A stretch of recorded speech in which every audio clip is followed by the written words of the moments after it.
Здравствуйте, в эфире новости, в студии Власий Сергеев. Коротко о главных темах выпуска.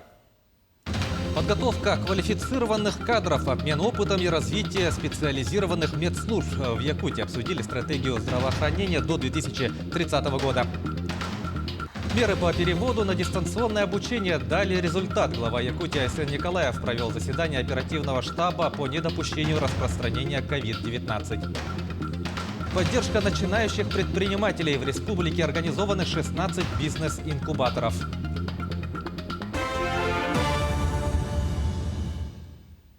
Глава Якутии провел заседание оперативного штаба по недопущению распространения COVID-19. В ходе работы было отмечено, что доля заболеваний в Якутске сократилась с 81 до 73%. Но такая динамика обусловлена не спадом числа заболевших в городе, а значительным ростом заболеваемости в районах. Помимо этого было заявлено, что меры, которые были приняты в Якутске по дистанционному обучению, улучшили ситуацию с заболеваниями среди несовершеннолетних.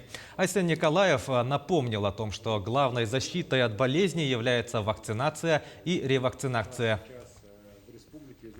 В Якутии за сутки выявили 3211 новых случаев COVID-19. За сутки лабораториями республики проведено 8803 исследования на коронавирусную инфекцию. Большая часть заболевших приходится на Якутск, в котором зарегистрировано 2344 случая.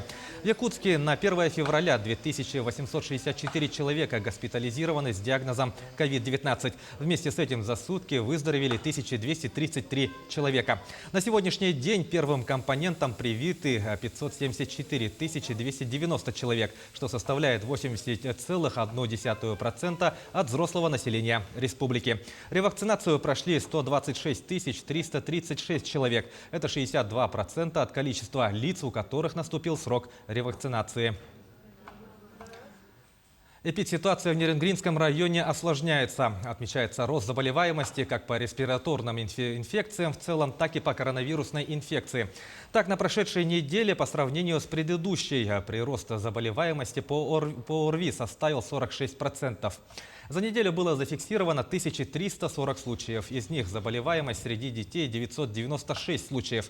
Что касается ситуации по коронавирусной инфекции, то за минувшую неделю было выявлено 194 случая заболевания.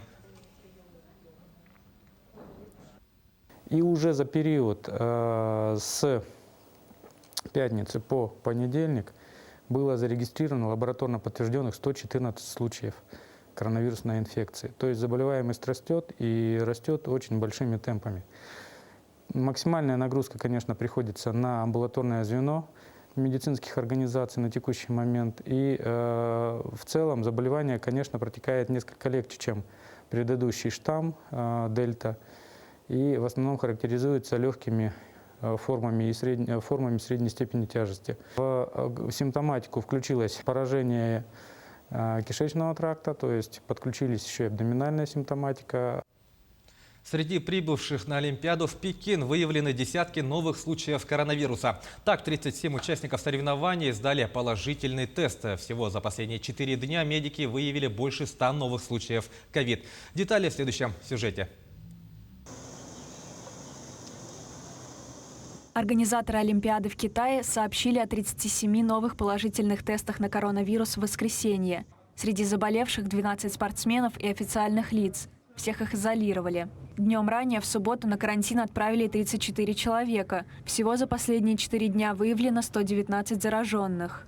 На территории Пекина действуют строгие меры предосторожности. Власти называют систему «замкнутым кругом». Атлеты и персонал сдают ПЦР-тесты каждый день. Участники соревнований передвигаются между Олимпийской деревней и спортивными комплексами на автобусах. Им не разрешается покидать обозначенную территорию и общаться с публикой. Медики в Пекине утверждают, что они внимательно следят за ситуацией и готовы вводить новые меры при необходимости. Но пока все под контролем.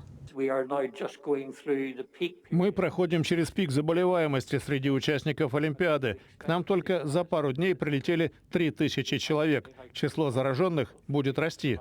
Среди российских спортсменов коронавирус на днях был обнаружен у биатлонистки Валерии Васнецовой, а также скелетонистов Никиты Трегубова и Владислава Семенова.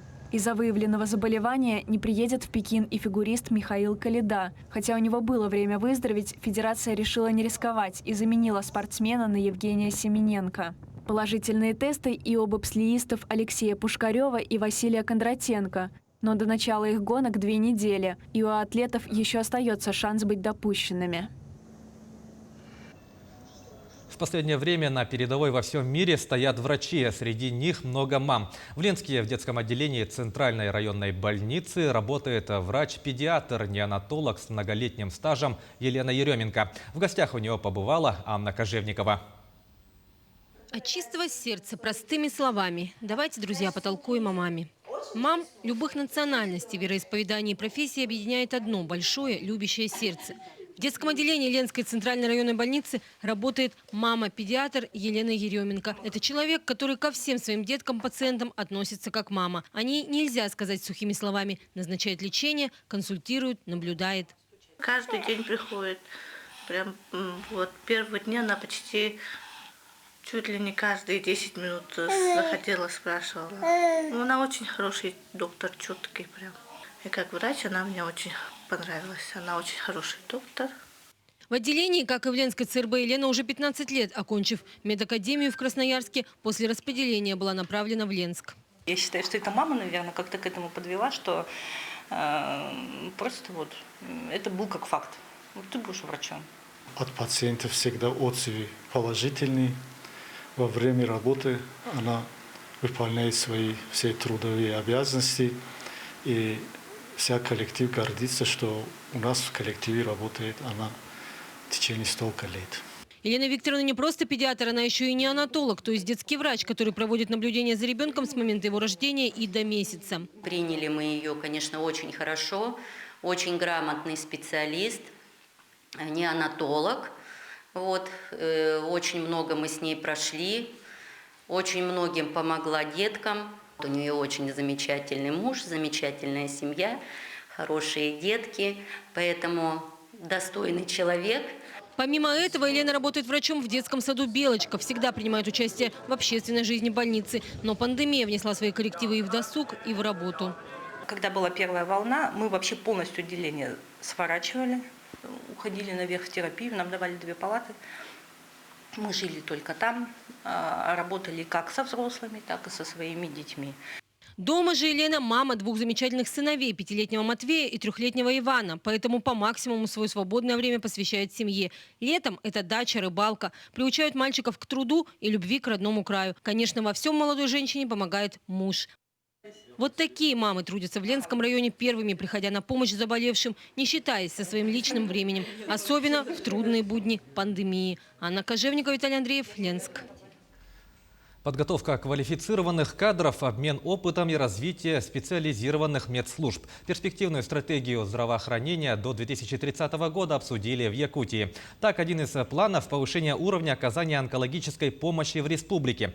При введении нового здания онкоцентра на 180 коек и поликлиники на 210 посещений повысится уровень своевременной диагностики и лечения от злокачественных новообразований. В планах и расширить проект «Онкодесант» для выявления заболевших в районах, в том числе и арктических. Также хорошо себя зарекомендовали центры амбулаторной онкологической помощи. К 2023 году в Якутии таких будет работать 18 центров. На сегодняшний день в онкодиспансере проводятся все виды оказания медицинской помощи онкологическим пациентам, в том числе высокотехнологичная медицинская помощь.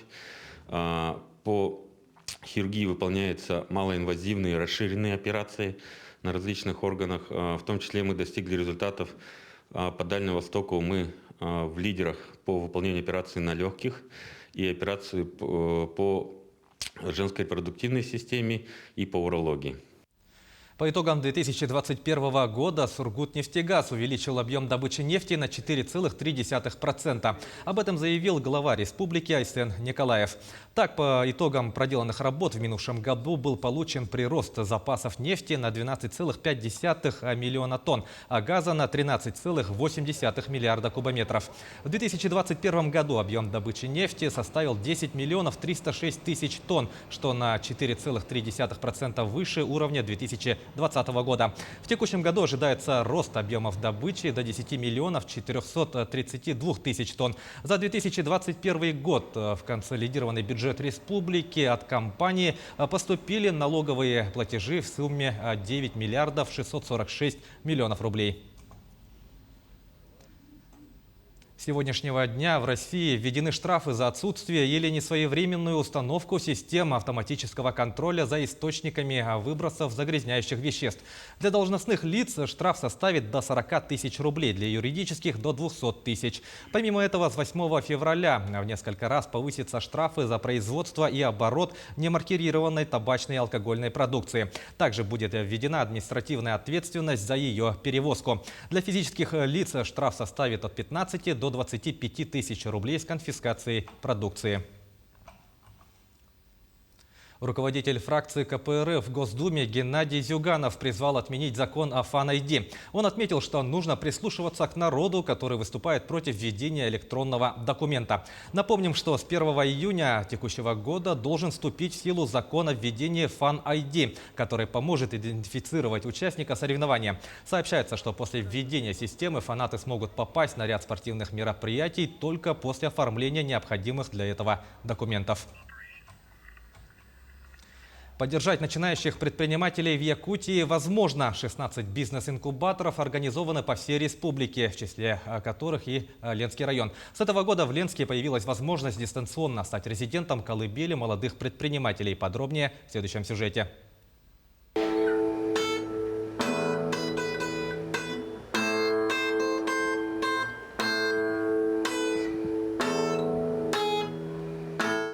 Пока ученик Евгения Комарицына на гитаре знает несколько аккордов, те, что позволяют сыграть кузнечика. Но впереди композиции куда сложнее. Обучать игре на музыкальных инструментах – увлечение ленчанина. Чтобы на нем еще и заработать, мужчина арендовал помещение. Почти год назад обустроил кабинет под студию в бизнес-инкубаторе.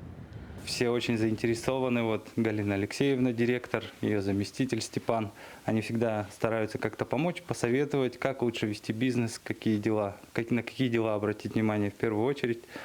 В общем, поддержка и недорогое помещение. Бизнес-инкубаторы созданы, чтобы поддержать начинающих предпринимателей. Помимо льготной аренды, резиденты получают и юридическую помощь в ведении бизнеса, и обучение финансовой грамотности, и возможность участвовать в тренингах и семинарах с опытными коллегами. Для того, чтобы стать резидентом бизнес-инкубатора, необходимо огромное желание и главная идея, которую вы хотите реализовать.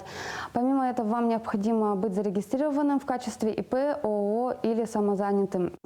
Также необходимо заполнить заявку и предоставить бизнес-план на 3 года. Именно столько занимает процесс инкубации.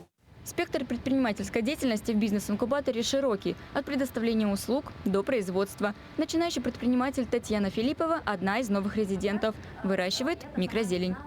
Я мониторю общий рынок, и смотрю, что микрозелень пользуется высокой популярностью, поэтому тоже я решила попробовать себя в этом деле. Когда у меня возникают трудности в ведении бизнеса в части документации, я всегда обращаюсь к сотрудникам, которые меня курируют. Помимо поддержки бизнес-инкубатора в России с 1 февраля этого года создадут цифровую платформу МСП. Цель – поддержка самозанятых, малого и среднего бизнеса. Постановление подписал Михаил Мишустин. Платформа соберет всю информацию о мерах поддержки бизнеса. Юлия Золотарева, Валентина Фирстова, Анастасия Белокреницкая, телеканал «Алмазный край». Таковы главные новости к этому часу. Оставайтесь с нами.